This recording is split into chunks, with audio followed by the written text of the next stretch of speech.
Everybody, welcome back to the Audiomo podcast. I'm joined by Dave, and I'm just going to be straight up with you guys.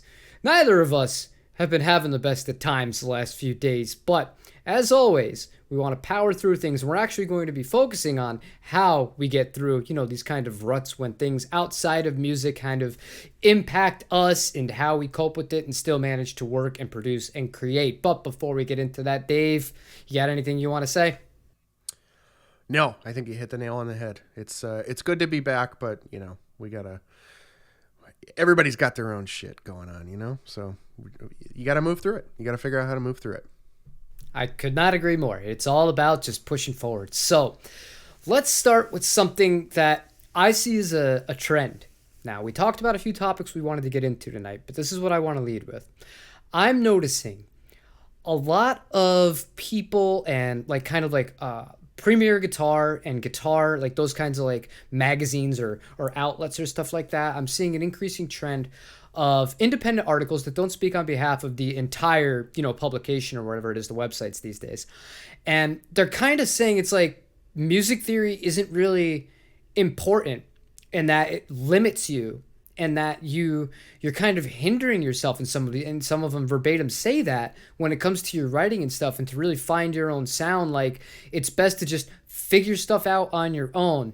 Now, I obviously have very strong feelings about this because I'm a big advocate of theory, but I know you're kind of more of the in-between, so I'd like to know your take on that. Do you think that that's like good advice? Like if somebody's like a newer player and they follow one of these things and they read that, maybe they were on the fence about it, maybe that's something that makes them not want to go into theory. Do you think that's positive or negative?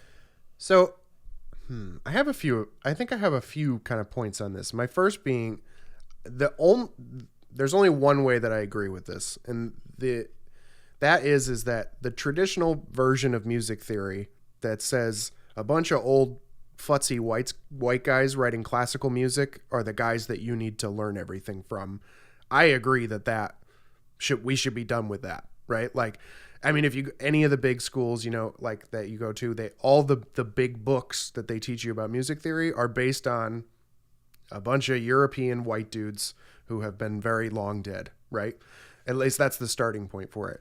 And I do agree that can definitely be a hindrance, and it points you in a certain direction, right? And so I don't think that's where any of these articles are coming from, but I think this traditional style of music theory, I think we deserve to start looking broader. On the other hand, I don't know.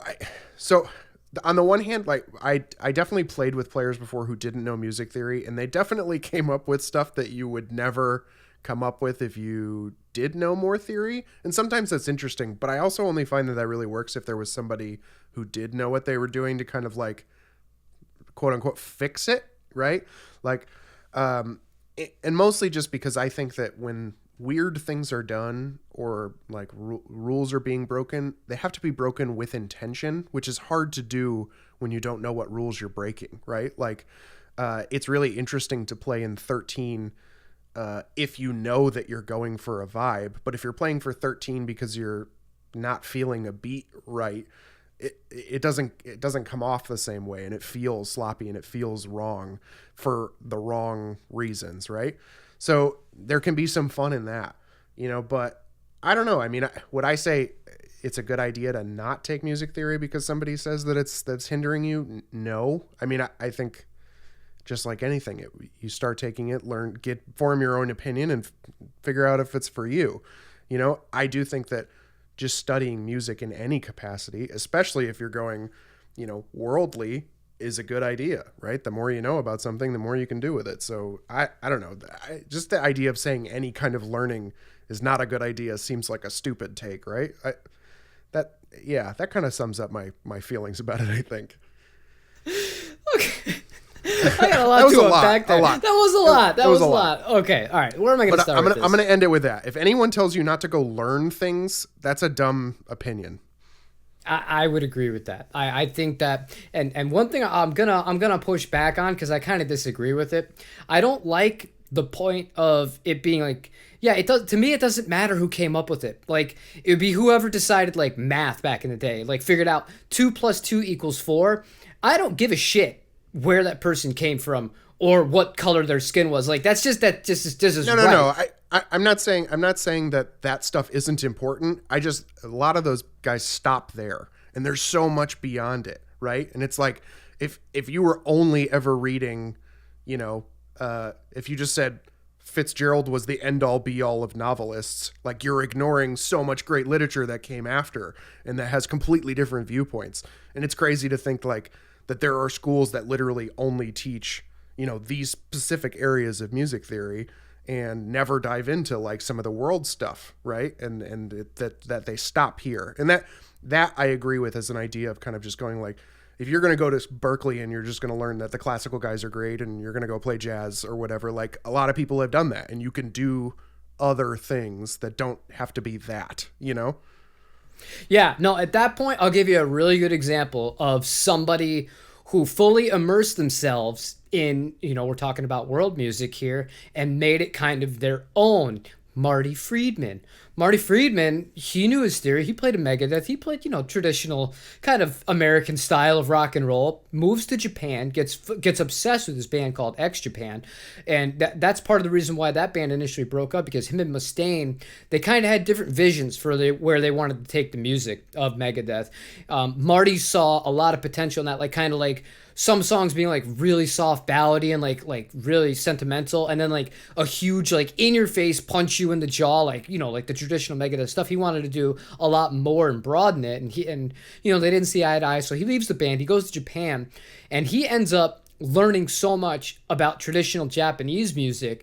And part of the reason why I can immediately tell Marty Friedman is playing is because I can hear that style in his, even with his bends. It's something that you wouldn't ever pick up if you didn't immerse yourself in a different style of theory. So to your point, you're dead on with that. So I think that it is important, and it's another example of he wouldn't have learned that if he didn't go back and study all of this stuff. You don't just pick that up. That's not just stuff that, unless you have a God-given ear that, you know, like 99.9% of us don't have, like, you're not just going to be able to hear something like that and understand why it works, because that's the most important thing. That's the second thing I wanted to hit on that you said that I thought I agreed with and I thought was very important.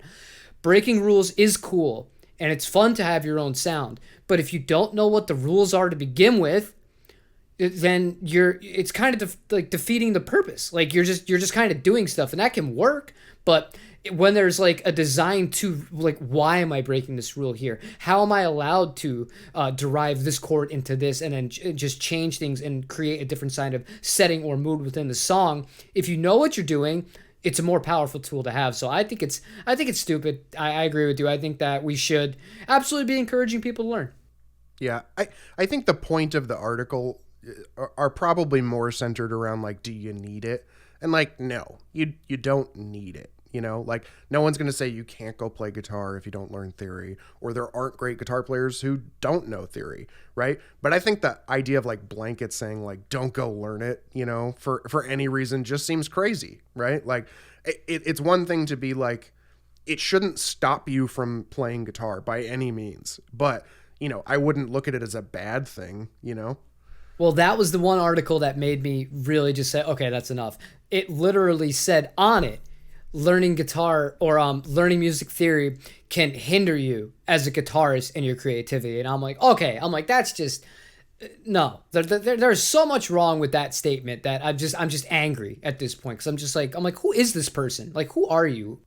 Doesn't it feel like it must be an opinion from someone who doesn't know theory? I don't think I've ever met anyone who knows theory that would agree with that statement. You know, like, I don't think they feel worse off for it, you know?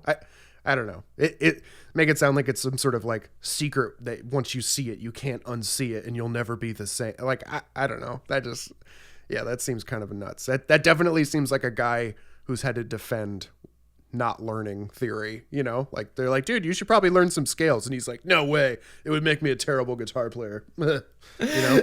Yeah. Just turn on the fuzz to 12, and then a second fuzz to 12, and then play a B power chord and be done with it, and make some buzzing noise. Yeah, dude, it's definitely a bandmate who's like, I can't take this solo he's playing. It's so bad. I got to tell him to learn some theory. Yeah.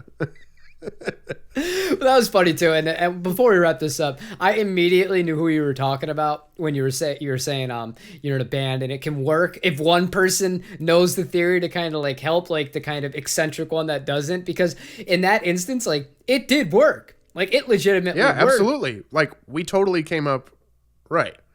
Yeah, we totally came up with some really cool stuff that I don't think anybody would have come up with, with the structure. And there's definitely some truth to that.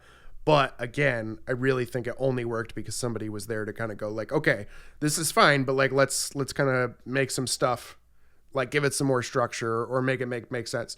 Or like I was watching something earlier today where they were talking about like obviously I think it was the Adam Neely video that he put out either today or yesterday, and it was one of those get good at musics or whatever where he critiques other people's, and this guy's playing like a chord progression and then he just kind of throws in a chord, and it's very random and it's very weird and it's kind of like theory-esque or whatever, right, to just be like, ooh, look at this chord, but like he doesn't sort of hint anywhere earlier in the progression that something like this is coming. So instead of sort of sounding like, ooh, spicy chord, you're sort of like, what the fuck was that?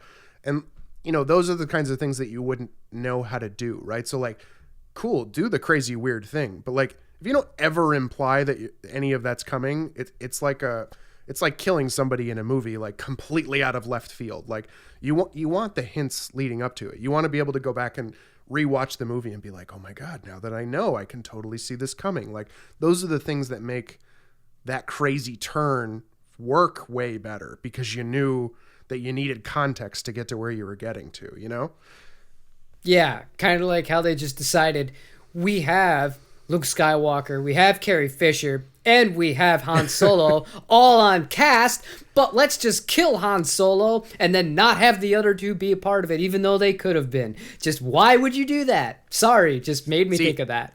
I actually think it's more like Palpatine, right? He just comes back at the last movie, but there was no hints that he was coming back. Totally non-music theory move right there. Well, they had to do that because the last piece of theory they used was the biggest piece of shit that they had ever made in the Star Wars franchise. That includes the prequels, so they had to try and fix it. They were like, just diminish chord, just more diminished chords. Yeah, just a whole song of diminished chords. I have the hot take here. I like The Last Jedi. You're a terrible person. I like The Last Jedi because it's everything Star Wars wasn't, and I wanted that. I was like, I'm so tired of the Star Wars stuff. And they were just like, this isn't a Star Wars movie at all. And I was like, I kind of like that. You're right. It was not a Star Wars movie. It was fucking garbage. All right, we'll start up another Star Wars. I could go off movies all day. There's been a lot of funny stuff going on with that. You know what? This is something that I'd like to talk to you about too. Then I didn't even think of this. One thing that's been driving me nuts this week, there's been no way of getting around it. And I don't want to talk about the specifics of this incident whatsoever, but I want to talk about the implications of what it could potentially mean going forward. Obviously, one guy slapped another guy and then threw a temper tantrum, whatever, okay? But here's the thing that I want to focus on, right? It kind of sets a precedent to other people that's almost acceptable behavior because the guy was allowed to not only stay, but to go up, give a speech, get applauded after the fact. It was like, oh, this is cool. So what happens if either, we play live? What if somebody just decides I can jump on the stage now? Because that's always kind of like been the thing as a performer, whether you're a stand-up comedian or think of Dimebag Darrell, dude. What happened to him? I mean, this is a crazy place right now as far as the world goes. There's always been that like kind of like the safe haven of the stage. Like, does that kind of like make you like, ooh, like that's kind of like a bad look? Because I don't know. I kind of looked at it like that. Not that I think anything would happen to like me, but like just looking forward, especially for like bigger acts or people that have like outspoken opinions. I don't know, man. That's not a good precedent to set. I mean, I think the only thing you can do is you obviously hope it doesn't happen and you try to handle it with as much class as Chris Rock did. You take it and you just laugh it off and keep going, I guess, I mean, obviously, unless it's something crazier, but like, yeah, again, not to comment about the specific incident, but I don't know. I don't think the world is fucking nuts now. So it's entirely possible anything can happen. And again, I think you just, I always feel like to me, anytime I've seen situations like that happen, which I actually have seen a couple of them happen at shows, you just hope that the people who are performing continue to perform with professionalism afterwards, as opposed to turning it into a giant suckfest and like stopping the whole thing because somebody's being crazy, you know? And that's really, I think, all you can do. Well, isn't that what happened to Michael Richards? The guy who played Kramer? Like, he, instead of like handling it with like whatever, like the heckling, he went, I mean, I don't need to repeat what he did, but I'm just saying, but that's the point. The point is just like, you can either handle it in an eloquent way and make the show go on and whatever, you eat it and you keep going, or you could go the other direction like he did and then basically just like end your flame career. the whole thing out. Yep. Yeah. And I think, you know, over the years, we've all seen both directions. And, you know, one of them on YouTube is always like a fun video where somebody gets heckled and keeps going. And the other one is like everybody watches it on, you know, World Star, and it's not a great video. Yeah. Yeah. I don't know. I don't like, because I feel like whenever anybody's performing, like that's such it really is, unless you're somebody that's straight up playing like covers like all day, and your job is to go out there and play like a certain thing for a certain thing. Like, you're going out there and you're playing original songs, like you're putting a piece of yourself out there. And there needs to be, like, even if somebody hates you, like if you're an opening band and they're not there to see you and they hate you, there's always been that unspoken respect. They can boo you, who gives a shit, you know, whatever. But like when you like jumping onto the stage and that shit, dude, like the thought of that's just ugh. Yeah, definitely. And I mean, I've seen even cover bands that, you know, you get somebody drunk enough, and they don't really care, you know. But yeah, I think the only thing you can do is hope that everybody, except obviously the person jumping up on stage, handles it with some professionalism. Yeah, and again, unless it's the Dimebag Darrell case, in which there was nothing that was gonna do anything about that guy. That was, yeah. But anyway, so that got dark real quick. We went to we went to my least favorite industry in the whole world, which is Hollywood. As living in Southern California, you learn a lot about that place and how it works, and not a fan. But let's talk back about music in a company that's based out of Southern California. That's Universal Audio. I don't get to talk about outboard gear with people. I don't get to talk about plugins. I've kind of removed myself from that world after building a little studio. But when I did have my studio, I put a lot of money into the Universal Audio Apollo. And part of that money went to buying not just the hardware itself, but a lot of these plugins. And kind of the catch was you needed these physical products in order to run the plugins that you paid for. So when I sold them, I have all these licenses for like probably $2,000, $3,000 worth of plugins I haven't been able to use. Well, this week, over the last like 3 days ago, I think it was, they announced you're going to be able to run these plugins natively. And I think it's almost like you should have done this a while ago, but at the same time, like, I'm happy about it because it's at least, you know, I'll be like, the Ocean Way Studio plugin is great. The Lexicon, that reverb is still to this day absolutely usable. It's fantastic. But I don't know. Do you ever have any experience with the UA plugins? I've only been in a few situations where people have had. I've never owned any UA outboard gear myself, so I've never had them. You know, but I've seen them, and I've worked in places that have had them. And yeah, they're definitely cool. And I mean, it's tough though, because I kind of feel like a lot, especially with them, a lot of their stuff is like the modeled stuff where it's like, you know, supposed to be an LA2A or, you know, a 1073 or something like that. And the kind of advantage of it is that you can run it on the DSP of their outboards. So it's like, it's great that they're there and it's great that they sound good, but like what I'm trying to say, I guess, is that the pro to me to use them is to use them either pre or running off on the outboard gear, and them by themselves is kind of like not really the value to me, because I have like all the Slate stuff, which is, you know, like for me, I just paid the $15 a month for the Slate stuff and I get all of it. Right. So like, I'm not going to go get UA plugins or anything like that, but it does make me think that maybe they're looking to start doing some more plugins, right? And this would be a way for them to be like, hey, we're gonna do a bunch of more plugins, and anybody can go buy them, and then anybody who has the legacy stuff, you're not feeling left out for all the money you've already given us, right? So I'd be interested to see what they do going forward. I think they're good from what I've heard. but to me it was always that they were packaged with the DSP of the gear. And, as a standalone, I'm not super excited about them. Okay, well, just to add in a little extra on that, I focused on the fact that I could basically have access to the stuff I already played for. But another option was the monthly subscription, just like Slate has, to get all the plugins as well. So it's not just like, oh, we're finally making it available for these other people. So basically, if you buy one of the new Volts, you'll get a free month subscription to the service to try out all the plugins and all that stuff. And that's a really inexpensive way to get into it when you consider that. I think one of those new is the cheapest one's $150. Yeah, absolutely. Yeah. I mean, honestly, I love the Slate stuff, and it's a great model with all the stuff that you're getting. And I mean, I'm sure that with their name behind it too, they'll probably do pretty well. I mean, honestly, I am not the type, I'm not really the kind of person that like cares about the difference in quality between them. Like I unless it was wildly different, I would never like look at a comparison between the Slate stuff and the UAD stuff and be like, oh, their LA2A sounds more LA2AE, like at a certain point, if it does the job it's supposed to be doing, I don't really care, but yeah, definitely with the new Volt stuff, just because one, it looks cool as hell, and two, the price point's great. I'm sure that they're going to get a bunch of people who are jumping on, Yeah, I just have to comment again. I so dig the way that those things look.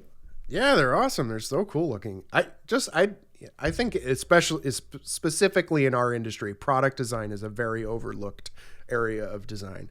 And if they keep doing stuff like this, they're gonna corner a market.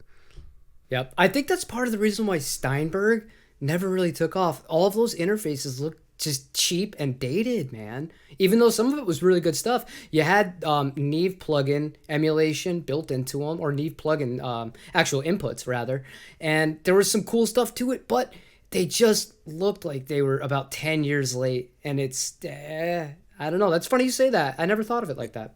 It's one of the things I think like Presonus really needs to work on. Like their products look cheap, and like at this point they have huge value add, right? Like they have features on their products that some other companies don't touch until you're adding like 3-4x the price of some of that Presonus stuff. And if their stuff just didn't scream, I'm gonna break in 4 weeks, when you looked at it, like I think that they would do a lot better. I mean, it's tough because I think that the brand name is also kind of synonymous with their price point at this point, but I don't know. I feel like with a really good design team on like just their interface thing, and if they come out swinging and go like, yeah, we're cheap, but it's because we're giving you all of these features and we want you in the ecosystem and all this kind of, like they could tip it, I think, and stop from sort of being like kind of the joke of it, right? Where it's like, oh, it's Presonus shit because it was like, $400 or whatever. You know what I mean? Yeah, they're like the one step up from Behringer. I remember using in all those labs that we used to do at school, using the Eurekas and just dreading using the Eurekas because half the time they wouldn't work, and then the other half of the time they worked. And neither of those instances were good. No, yeah. They have gotten a lot better. And I will say, like, the fact that they offer some like the mixing over Ethernet stuff, like that's just so cool. And I mean, you're spending like at least $4,000 to get anywhere near it with another company, which is crazy that they're somehow offering it for like $1,500, But yeah, the preamps have always been bad, always. And I don't know. At least the converters these days are a little bit better all around, especially for like the budget stuff. I mean, we used to go out of our way just to use the FireWire. Like we both kept FireWire equipped computers for longer than we wanted to because like stuff like the Sapphire Pro 40 was so good. It was rock solid. Yeah. And honestly, the first one I had, I think, was a Presonus Fire Studio. And as bad as it sounded, it never hiccuped. For any of the stuff we were doing with it. I still have it and it still runs. I'm not using it obviously, but it's like it's missing a bunch of knobs and it is so beat up, but it still works. If you have a computer with a FireWire 400 input, not even the 800. I know, it's garbage. It will run. Plus I think it had tubes in it, which I think is just hysterical. 2 of the inputs had tubes. Which just meant that it allowed for less, or somehow more noise floor than it already had, and it distorted a lot when you turned it up, which they were selling as a feature somehow. Yeah, I think that people were just like, oh, that's analog. Tubes come in expensive amps. Let's just throw it in this $200 interface and cheap Chinese made 12AX7s. They'll definitely help your tone. You're not going to have to go to the studio anymore. Yeah, no. I honestly think it was an excuse for they were like, okay, we have a batch of really bad preamps and a batch of okay preamps, and we'll sell the really bad ones as tube distorted. And yeah, because they did not sound good. We definitely went around them when we could. Let me ask you before we wrap up on that. Do you have a computer that has FireWire 400 left? I don't think so. I think I have a hub. That has FireWire still on it somewhere. Because I think it would be very interesting if we did a little video where we made a really basic song. We did all the parts through that and then all the parts through a modern rig and just see how different they sound with no processing to see if it would be as big of a difference as we think it would be. I actually think I do have a FireWire card in this computer, but short of getting on my knees and finding out right now, I can't tell you that for certain, but I'll check offline. Yeah, I don't want to hear about you on your knees, Dave. Let's worry about something else. So, you had one more thing you wanted to talk to me about. Well, I mean, normally we're sitting here, we're shooting shit about guitars. We haven't talked about guitars at all. But if you think I'm going to start right now, I'm not. Because Dave wanted to talk about something else in the digital world, so I'm going to give him the floor on this. So, I think I probably talked about this before. I am a Get Good Drums fanboy. Fanboy. I'm on the email list. Will you explain to the people that don't know? Because we have a lot of kind of older people that follow that aren't up to date with what exactly that means, because they might be like, what the hell does Get Good Drums have to do with guitars and stuff like that or music? So if you could just give a little background. So if you're in the metal world, you may have heard of a little band called Periphery. Back in the day, they started up a new genre. Well, everybody says Meshuggah did, but I think they popularized a new genre called gent. And they had a bass player called Nolly. And he went off to go form a few companies, but the main one being a company called Get Good Drums, and they do plugins and, more importantly, I think, sample libraries. And they've had a couple of really big releases as of late, and they started up this new line called the One Kit Wonders, right? Which are these basically, it's just a drum library, it's a single kit. And they have all these mix ready features, right? So you can turn on a master EQ that's already done up for you. It's got parallel compression built in, reverb, all that kind of stuff. Notably, this week, they dropped the Dry and Funky kit, which is very kind of left field for them. Obviously, normally they're kind of more in the heavier region, and they do fusion kits, or they have the Inferno, which is just all these crazy, super heavy metal drums. I'm personally a huge fan of the Modern and Massive, which is just pristine sounding, very modern, clean drums. I use it, pretty much constantly for demoing. But I grabbed the Dry and Funky this week because it's exactly the opposite of all that stuff. It's really dirty. It is super tight, and there's no ring to anything. Everything is super dead. Even the pictures of the drums are covered in tape. It's awesome. But it has this amazing sounding, super fat snare. And I actually am working on a project for a client. And I sampled the kick and toms and a snare and layered in this new kit on top of his kit. And it's just that perfect, totally dead, reinforcing low end. And they just knocked it out of the park. But I'm using that and, to talk about a little bit of guitars, all the Soldano on the rest of the guitars. And this entire project is in the box, which is a little out of the ordinary for me, but it's sounding fantastic. And it's really nice to be able to just be like, hey, now that I have a full mix, I'm going to adjust a little bit on the amp side and not have to go through a whole thing of reamping, which I don't often do, but, it's nice to really not have to do it, I don't think I'm ever going to buy any of that stuff, but I would like to do... No. Hear me out. What I would like to do...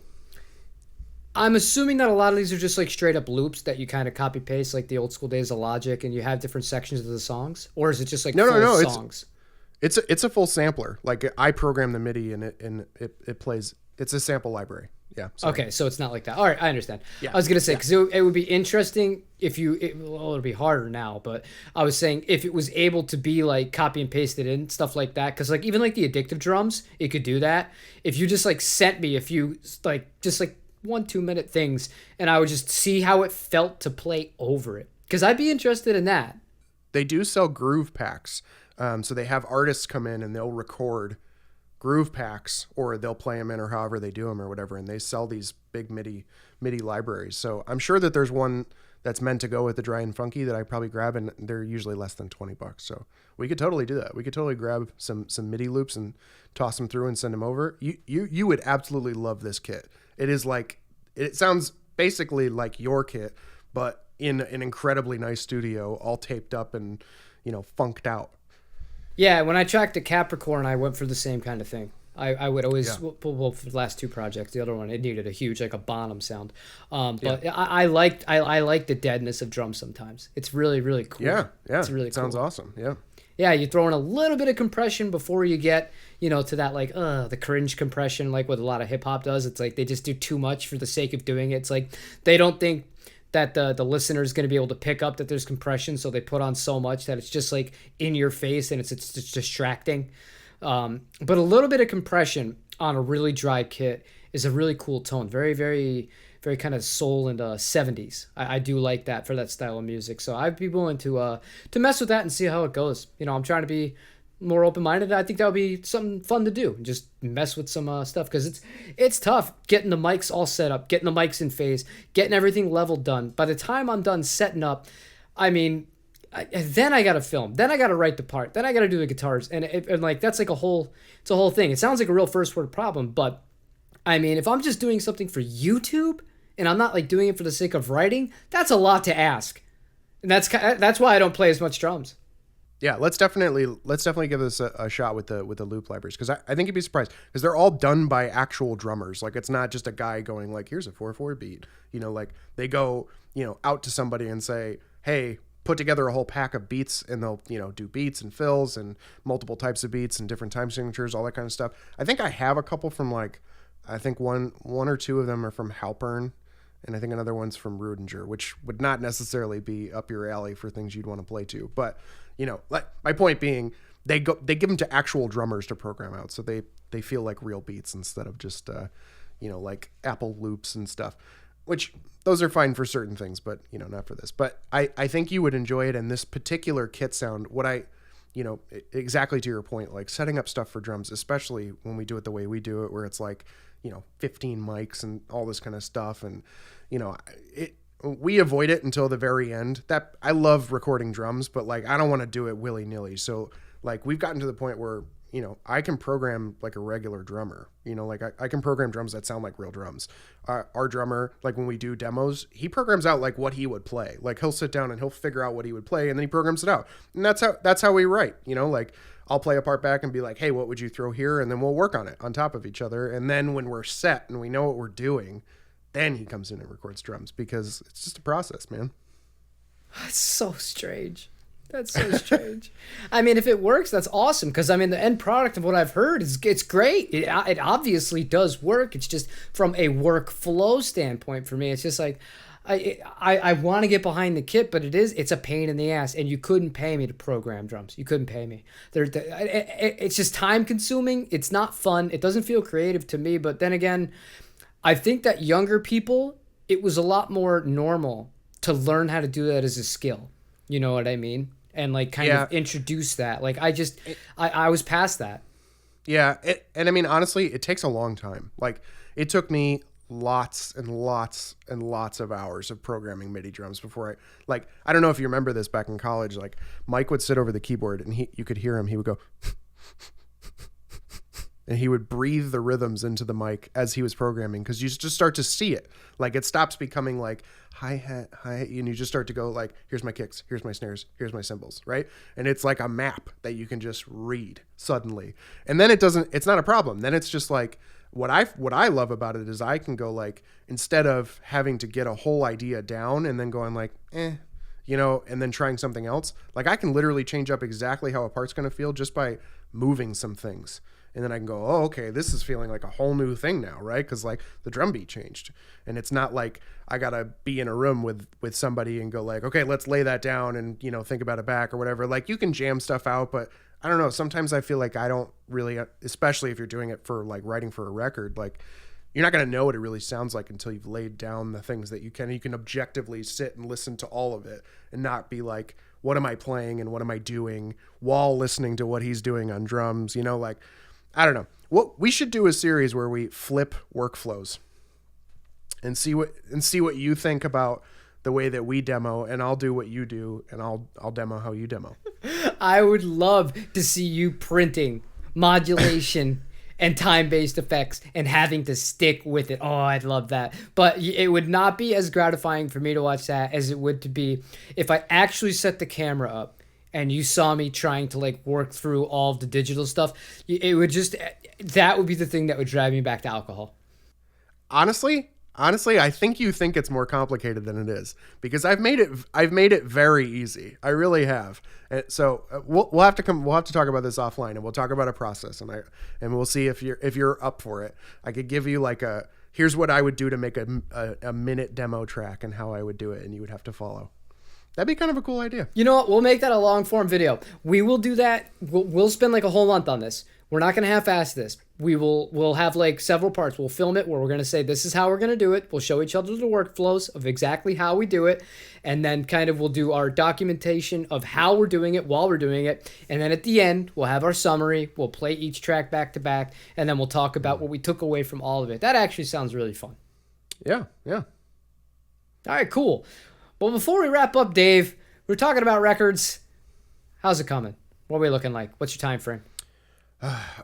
So we've been back and forth with the producer trying to get some notes on the new record, but he just had a kid and it's been going very slowly. So I don't know, man. The other thing we're trying to do is we're trying to work out some more music videos so we have some more content. We're about to shoot some playthrough videos in a very sterile white room, which should be very fun. I'm looking forward to that, actually. I don't have any timelines. I wish I did, but I think I've got a little bit of cold feet on this where I'm just like, we've been working at this for so long that if I'm not 100% ready, I'm not going to do it. And I know that that's kind of stopping me from moving at the speed I want to. My problem is like, I really want to make sure that we release this the right way. And I just don't feel like we have the right plan yet. And, nobody's other than you, no one's asking for it. So, Well, you got to create the base, man. You got to, and by the base, not the instrument. You got to create the people that will come and be excited about it. You got to do the little things, even if you don't do like a daily thing like I do, like a lunatic. I mean, you got to be somewhat regular and get people into it. You can't just all of a sudden, like a week before, be like, the record's done. Everyone, get excited. That will fail.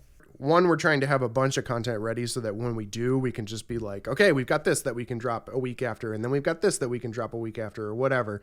And then the other thing being too is like, we're starting from scratch basically, because it's been so long since we've done anything that it's like, I want to make sure that we're going to do it the right way and that we're not just saying to everybody like, hey, new record, and then it gets 20 plays on Spotify and we go play the same shows with the same bands at the same places to the same nobodies, like just as well as I do that there are lots of things about being in a band that are a grind. And sometimes you're just like, I got to know what the next thing is to feel like I want to do it. And this, to me, this has always been the hardest part about being in the band. Like we've done the self-release a record. We've done the self-promotion. We've done the shows with the decent local bands. And like, we know we can, I got to get to the next thing. And I don't know how to do that. And nobody can give you the answer to it, right? If everybody knew the answer, everybody would be in a signed band that's out there making money doing it. So we got to figure out what works for us and how we're going to do it. And this is the hardest step, I think. I understand that. As long as you don't go full George R.R. Martin with your pickiness as far as never finishing it, I think you'll be okay. But that's a possibility. The songs are done, and you heard they sound fucking great, right? Like it's just about figuring out the release plan. So it's like that would be like if we all found out that R.R. Martin had the book done for the last couple of years, but he just couldn't figure out which publisher to go with. Then you'd be pissed, right? But I don't think he's written a fucking word. I don't either, and I don't think he's ever gonna. I don't think that's ever getting finished. I think that guy, and you know what the giveaway to me is the fact that he's got his hands in so much other shit now. He's writing in the same universe, but just ignoring the final part of it. That's never getting done. That's never getting done, and he ain't getting any younger. And something like that's a serious undertaking. So do not be like that. Not just you, Dave. Anybody. Be happy with what you have. Just release what you got when you got it if you feel comfortable enough with it. I mean, don't release garbage. If you think it's bad, then don't do that. And Dave has heard. I've done projects in the past where it was not good. And it was not stuff that I was like super stoked about. Even if I was happy with how I did, I was not happy with, the final product. But I mean, it got done.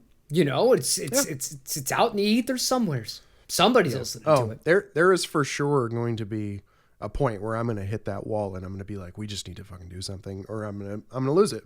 And we're not quite there yet. That being said, I think that we didn't actually talk about the initial thing we were going to talk about, which is how you pull yourself out of a rut. Do we need to like wrap up with that? I think we promised something we never delivered. You know what? I think we just proved it. This is how you do it. Now, this podcast is a great example of how to pull yourself out of a rut. Before we started talking tonight, Dave and I have had personal stuff going on.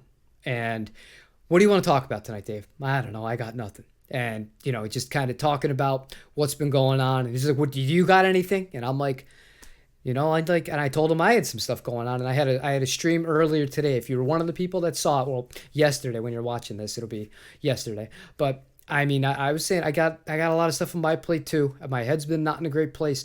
The best way to get yourself out of a rut, since you made it this far into it, is to just keep going forward, is to just find something and build off of it. And in the case of this podcast being the example of that, we found one topic.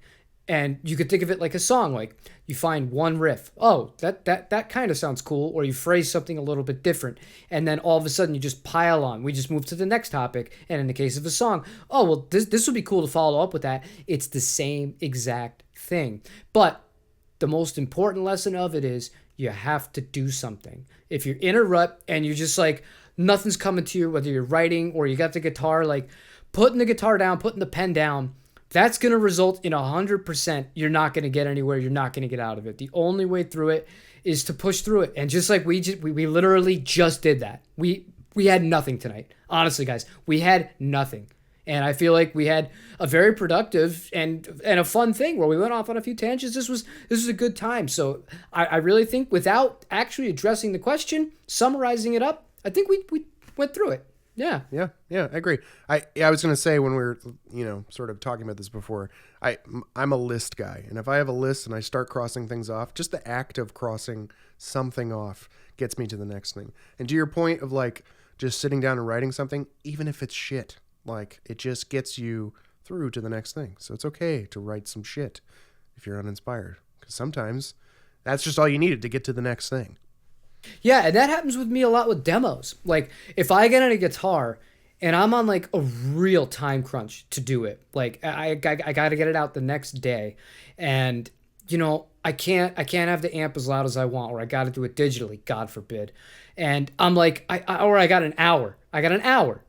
You haven't played all day. You've been running around. You've been being dad. You've been working. You've been being a husband. You've been cooking. You've been doing all this other shit.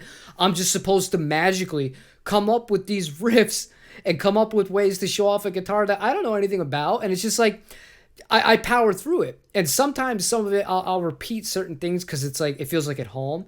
But other times, those are the times where I come up with some of my best ideas because I am like, I'm in a box and I'm like, I'm stuck. I have nothing. So I'll just kind of think of something that I wouldn't normally do. And that's where knowing theory is good. I'll think of a chord I haven't used in a while. And then I just build something off of it and then something comes out. Yeah, totally. Yeah. So I guess the wrap up lesson of the day, we should get a little title card. Like lesson of the day is just do something. Just do shit. Make noise. Just do shit. Play notes, Make noise. Play your amplifiers and play them loud. Have fun. That's what this is all about.